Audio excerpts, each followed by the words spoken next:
10h38.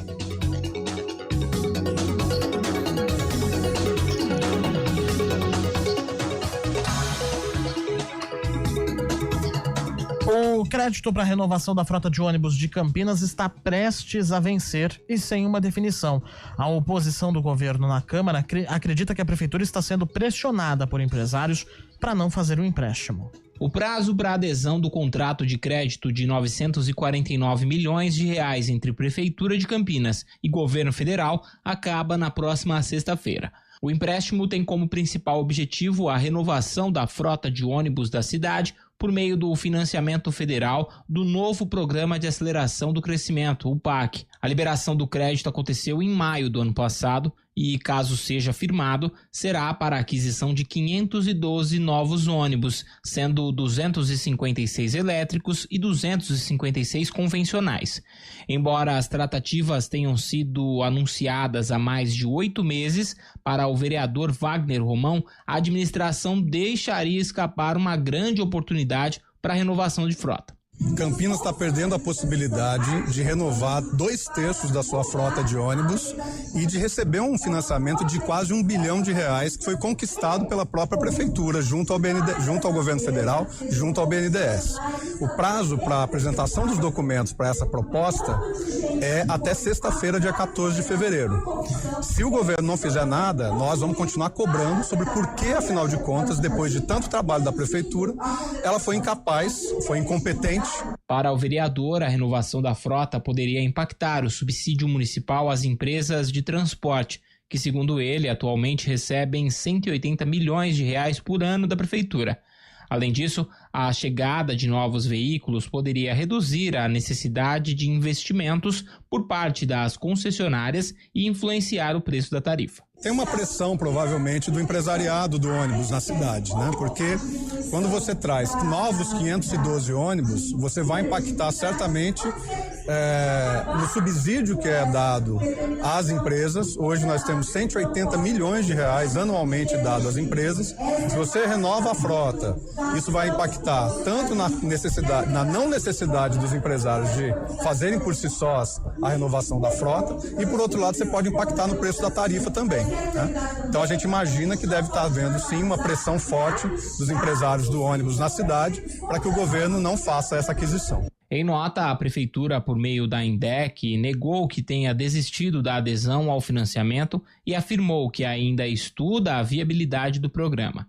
A administração municipal destacou que a União deve anunciar nos próximos dias a prorrogação do prazo de adesão, o que permitiria uma análise mais detalhada antes da formalização do contrato. A prefeitura ainda afirma que estuda as condições e requisitos do programa para verificar a viabilidade, com o objetivo de modernizar o transporte público e promover a sustentabilidade ambiental, e que qualquer decisão será tomada com responsabilidade, considerando os impactos econômicos e operacionais para o município e a população. O financiamento faz parte de um pacote de investimentos de 951 milhões para Campinas, anunciado pelo governo federal em maio de 2024. Além da compra dos ônibus, pouco mais de 2 milhões e 300 mil seriam destinados à regularização fundiária de 3 núcleos habitacionais, beneficiando 560 famílias. Agora, com a proximidade do prazo final para a adesão ao programa, a definição sobre o futuro da renovação de frota de ônibus de Campinas deve ocorrer nos próximos dias. De Campinas, Lucas Neri. CBN, Café com Política. Bruno Silva, cientista político, aqui para o nosso cafezinho. Bom dia. Olá, muito bom dia, Sandra. Muito bom dia, Felipe. Bom dia a todos os nossos queridos ouvintes. Tudo bem? Tudo bem por aqui, Bruno. Estamos aí na mesma expectativa sobre essa definição, né, da possibilidade de renovação de frota aqui em Campinas, né, e o impacto disso também aí no transporte coletivo. Mais do que isso, né, se vai ter realmente uma conclusão diante aí dessa extensão do tempo para uma definição que tem que acontecer agora às pressas, praticamente. Pois é, um imbróglio que já se arrasta há muito tempo, que poderia ter tido um outro desfecho se lá atrás já tivesse sido feito alguns ajustes. O Dário Saad, na campanha, eu gosto de lembrar, ele falou que uma das maiores dificuldades que ele estava encontrando, eu recordo isso, foi no debate da IPTV, se não me falha a memória, né? Que ele acabou comentando, ele falou que uma das maiores dificuldades que eles estavam encontrando era justamente no que diz respeito à questão da renovação da frota e, sobretudo, da eletrificação, né? Ou seja, da aquisição aí dos veículos elétricos dentro do processo. Então, ele reclamava que justamente as empresas não ofereciam aquilo que era necessário, que estava previsto no certame, né? no edital ali, como um todo, a prefeitura que havia uma dificuldade, ficou naquele jogo do diz que me diz, da dificuldade daqui, dificuldade dali, e no que toca ao usuário que está lá na ponta, né, Felipe Pereira, queridos ouvintes, a situação não foi resolvida, né, e no final das contas a gente sabe que a frota vai envelhecendo, a frota vai ficando cada vez mais difícil, os ônibus começam a quebrar, dá problema, atrasa para o usuário, demora, a substituição às vezes não acontece na velocidade que era esperada. Então o que a gente aguarda, né, que até por pressão política da Câmara, a gente ouviu aí um dos vereadores da oposição, né, o Wagner Romão, ofertando o seu ponto de vista do porquê que as coisas não avançam, mas acho que seria interessante que os próprios vereadores governistas dessem uma sustentação para poder argumentar ali o que o governo vai fazer efetivamente para poder responder para esse problema o quanto antes, né, para que ele possa ser efetivamente resolvido. Hoje, por exemplo, saiu no Jornal Matéria que mostra para a gente o tamanho da encrenca e do desafio que tem no horizonte, né?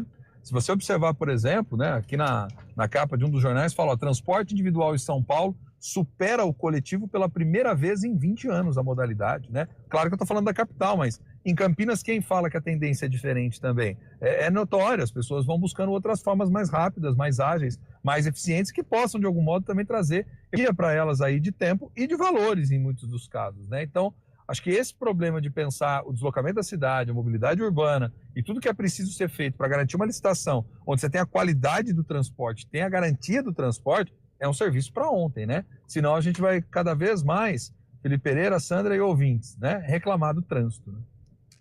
E falando ainda de mobilidade, hoje tem uma reunião na Câmara, ou melhor, amanhã de manhã uma reunião na Câmara Municipal, uma audiência pública para debater o transporte de bicicletas em ônibus públicos. Já ouviu falar sobre isso, Bruno? Você sabe que isso aí me lembra uma vez, eu viajei, eu era criança ainda, né? Eu tinha viajado para a praia com os meus avós, e aí teve uma galera que fez um bingão, Felipe Pereira, lá na praia, e ganharam 3 bicicletas, né? E aí não tinha como desmontar a bicicleta, e a galera virou e falou assim, vamos levar a bicicleta no busão, gente, vamos levar a bicicleta no busão.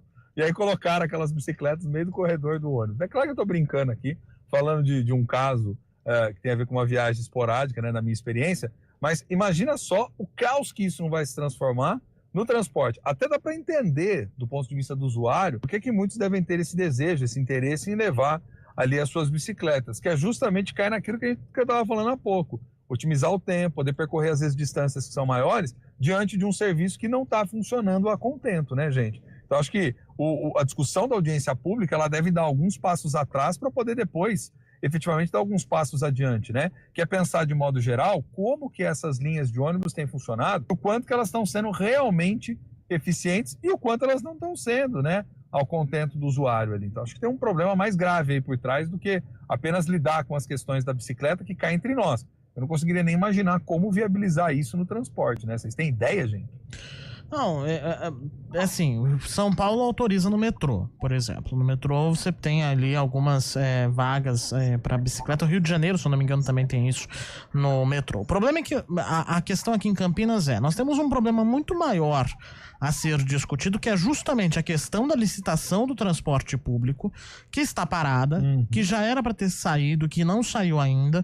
Isso era promessa dos 100 dias, dos 100 primeiros dias de governo do Dário Saad, e até agora não há nenhum indicativo de que o edital vai ser lançado. Aí tem essa segunda questão agora do dinheiro do BNDES, que está se esperando, porque uma apuração que eu fiz aponta que a prefeitura achava que o dinheiro seria fundo perdido, que não teria que pagar necessariamente esse empréstimo, mas a condição não era bem essa. Então, por isso que houve um recuo. Exatamente. Não só a contrapartida, mas ter que pagar de fato o empréstimo. E por isso que houve o recuo a respeito disso e por isso que essa decisão até hoje está esperando aí o prazo final e a prefeitura apostando em uma prorrogação por parte do governo federal, que até pode acontecer. O problema é se não acontecer. Mas voltando à questão da bicicleta, nós temos ônibus que estão caindo aos pedaços, ônibus com mais de 14 anos de uso em circulação aqui na cidade, sendo que teoricamente o limite era 10. As empresas não veem segurança jurídica para renovar a frota, porque teoricamente a licitação tá aí, pode ser que tudo troque, então por que a empresa vai comprar ônibus novo, sendo que de repente pode sair da cidade? Ah, mas tem grupo de transporte, mas isso não justifica. A empresa, cada cidade é uma gestão da empresa.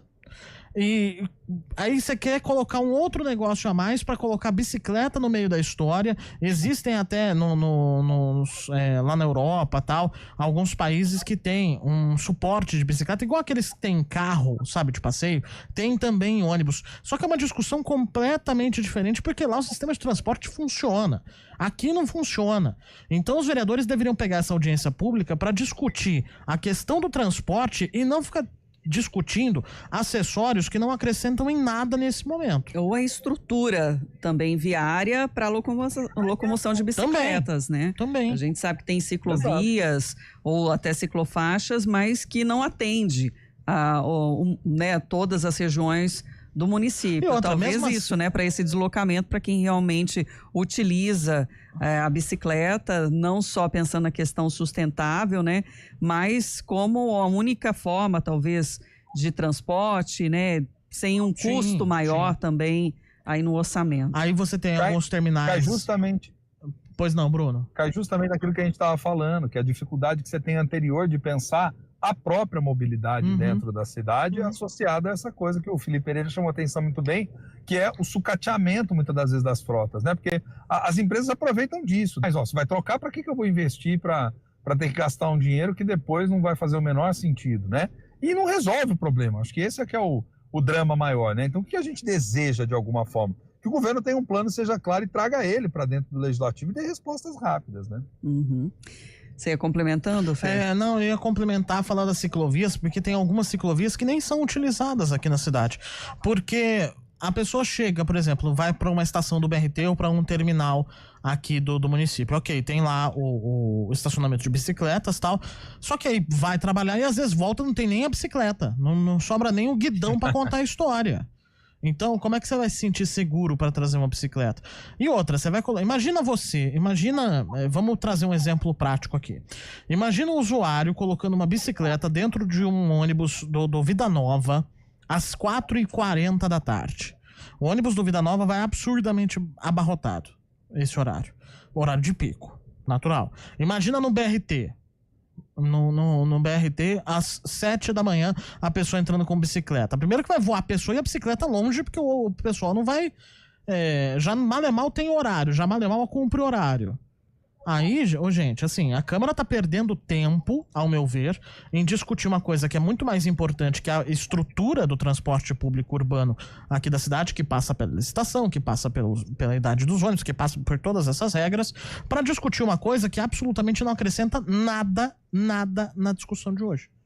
De qualquer forma, quem tiver interesse, é amanhã às 10 horas, então, audiência pública na Câmara, mas se quiser acompanhar outras propostas dos vereadores, hoje, logo mais, tem sessão. Entre os temas de discussão na sessão ordinária, a questão de doação de medicamentos, né, criando o programa Farmácia Solidária aqui no município. E outras concessões de medalha, diploma. Tem 2 projetos na Câmara hoje, 2 projetos que vão ser votados. Um é esse, da farmácia, né, que na verdade, farmácia solidária, que a amostra grátis de remédio ou sobra de remédio pode ser doada para a prefeitura junta tudo e entrega para quem eventualmente não consegue obter o remédio. Isso remédios que estão fora da lista do SUS, tá? E dentro da validade, com certeza. Lógico, dentro da validade. O outro projeto é uma alteração alteração, na verdade, no texto do Banco Municipal de Fraldas Geriátricas, tá? O texto hoje ele não prevê quantas fraldas podem ser retiradas pelos beneficiados, que na verdade aí são pessoas que têm incontinência urinária, outros problemas de saúde que provocam a incontinência urinária ou então demência, coisas do tipo. O limite é de 120 fraldas por mês para caso de incontinência urinária, 30 fraldas por mês para quem tem problemas intestinais. E aí depois são outros 5 projetos, se eu não me engano, só de condecoração. É isso. E tem um de resolução que é importante. Na sessão de hoje, que eu quero ver também o desdobramento que diz respeito a uma regulamentação para que no caso ali, né, da ocupação de chefe de gabinete, você tenha curso superior. Deve ter dado alguma treta interna do Legislativo também, que levou eles a fazer essa modificação aí, organizando e regulamentando isso, colocando esse sarrafo, vamos dizer assim, do ponto de vista da competência, para poder gerar essa livre nomeação. E amanhã a gente conta o resultado também para os nossos ouvintes. Bruno, obrigada, um bom dia para você. Eu que agradeço, gente. Um abraço para você, Sandra, Felipe Pereira, os nossos queridos ouvintes. Até. Valeu, Até. Bruno.